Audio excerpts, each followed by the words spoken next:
بريكنج نيوز.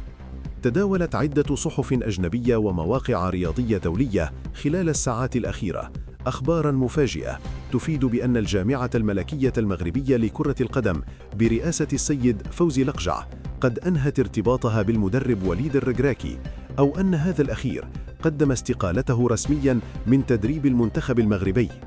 ووفقاً لنفس التقارير، فإن قرار الانفصال إن تأكد رسمياً جاء بعد تقييم شامل للمرحلة الأخيرة في ظل الضغوط الكبيرة والانتظارات المرتفعة من الجماهير المغربية، خاصة بعد المشاركات الأخيرة للمنتخب الوطني.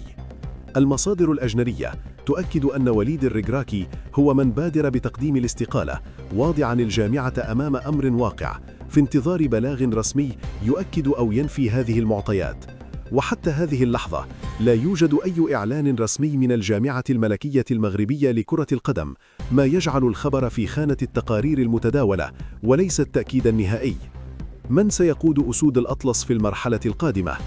هنا تبدأ التكهنات، حيث أشارت تقارير صحفية إلى أن اسم طارق السكتيوي يعد من أبرز المرشحين لتولي تدريب المنتخب المغربي بحكم معرفته الجيدة بالكرة الوطنية وتجربته داخل البطولة الاحترافية.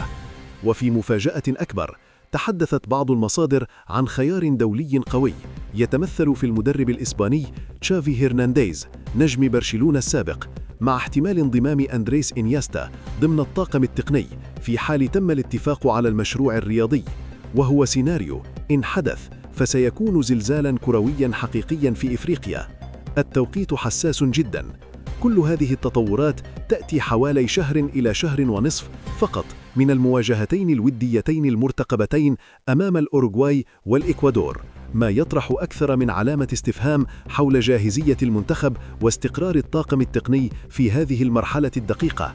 ما بين الصمت الرسمي والتسريبات الإعلامية، يبقى الشارع المغربي في حالة ترقب في انتظار بلاغ رسمي من الجامعة الملكية المغربية لكرة القدم يؤكد الحقيقة الكاملة ويكشف ملامح المرحلة القادمة لأسود الأطلس.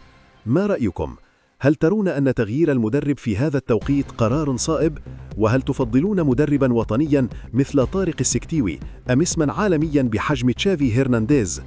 اكتبوا آراءكم في التعليقات. لا تنسوا اللايك، اشتركوا في القناة وفعلوا جرس التنبيهات. ديما المغرب.